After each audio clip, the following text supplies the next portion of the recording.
جی السلام علیکم، فرمائیے. جی السلام علیکم، بات کریں.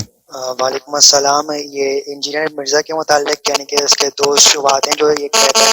ایک وہ یہ کہتا ہے کہ امام علی علیہ السلام کے دور حکومت کے مطابق کہ جس طرح یعنی کہ شروع کے 3 خلیفاؤں کے دور میں جس طرح غربت تھی اور ناانصافی تھی معاشرے میں، اسی طرح امیر المومنین علیہ السلام کے دور میں بھی اسی طرح سے یعنی کہ فقر و فاقہ تھے اور یعنی کہ جنگی ماحول تھا.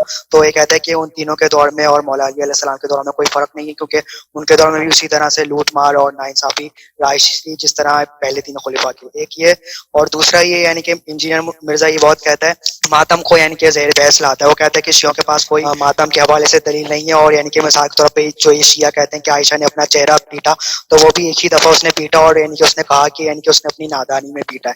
تو اس طرح وہ ماتم کو بھی کافی زہر بحث لاتا ہے شیعوں کے حوالے سے، اور یعنی کہ اس طرح شیعوں کو ملائن کرتا ہے کہ ماتم سے یعنی کہ دوسرے اچھا، لوگ بھی بہت یعنی کہ مہربانی اسلام آپ کو کی. برا اچھا، کہہ رہے ہیں اور ماتم کی کوئی سمجھ دلیل میں آیا، نہیں. سمجھ میں آیا. ابھی آپ اب جس موضوع پہ ہم نے محنت کی بات کی ہے وہ تو آپ کو اس کے متعلق آپ کچھ کہہ نہیں رہے. نہیں، ٹھیک ہے نا. میرا پہلا سوال تو اسی متعلق ہے نا کہ یعنی کہ جس طرح شروع کے 3 خلفاء کے دور میں ناانصافی جماعت اور عمریہ، ہم نہ صرف نظریے پہ بات کر رہے ہیں بھائی، ہم ابھی صرف نظریے کے حد تک ہیں. عمل کیسا رہا ہے، عمل کیسا رہا ہے وہ اور بات. امیر المومنین علیہ السلام کے زمانے میں ان کا عمل کیسا تھا، ابو بکر عمر کا عمل. یہ امیر المومنین علیہ السلام کو ان کے نزدیک ان کی خلافت شرعی ہے جماعت عمریہ کے نزدیک. تو ہمیں کوئی ضرورت نہیں ہے کہ ثابت کریں کہ ان کی خلافت شرعی ہے.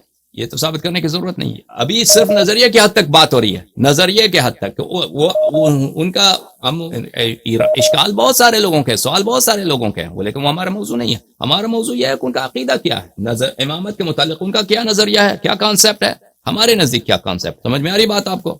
جی جی. تو وہ یہ بھی کہتا ہے کہ اگر امامت اتنا ہی اہم کانسیپٹ ہے تو اللہ نے قرآن میں ایک واضح یعنی کہ کیوں نہیں کہہ دیا کہ یعنی کہ رسول اللہ صلی اللہ علیہ وسلم کے بعد تو وہی تینوں بات کو ہے جو نا، انہوں نے یہ تہمت ہے، تہمت ہے اللہ تعالیٰ پر. اگر ایسا ہے وہی قبح، ہم کہتے ہیں وہی قبح جو تم ایک چرواہے کو اگر کرے وہ کام تو کہیں گے کہ یہ چرواہا جو ہے غدار ہے. وہی تم اللہ سے نسبت دے رہے ہو، اللہ کے رسول صلی اللہ علیہ وسلم سے نسبت دے رہے ہو. جی بہتر آگا.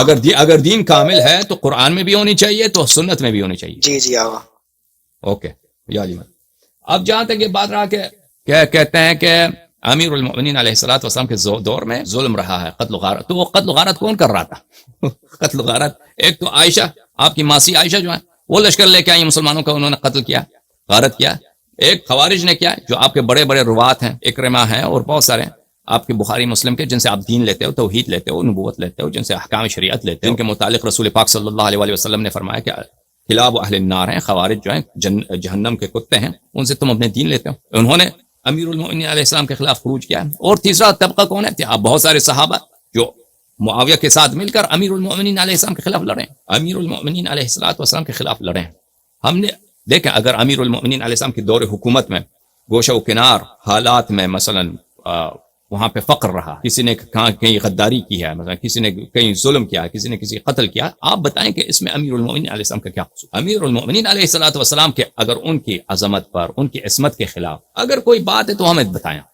وہ تو نہیں ہے نا. آپ کہتے ہیں ان کے دور میں ہوا ہے، ہم بھی کہتے ہیں ان کے دور میں بہت کچھ ہوا ہے، لیکن اس کا سبب یہ تھا کہ عائشہ نے بغاوت کی، اس کے فوراً بعد معاویہ نے بغاوت کی، اور معاویہ نے جو غارتیں کی، صفین میں جنگ کے علاوہ اس نے غارات کی ہیں. غارت کیا کرتا تھا؟ وہ لشکر بھیجتا تھا، 200 کمانڈوز بھیجتا تھا، مختلف جگہوں پہ جا کر رات کی تاریکی میں جا کر ایک قبیلے کو سب کو قتل کر دو. بالکل دہشت گردی ایسا کرتا تھا.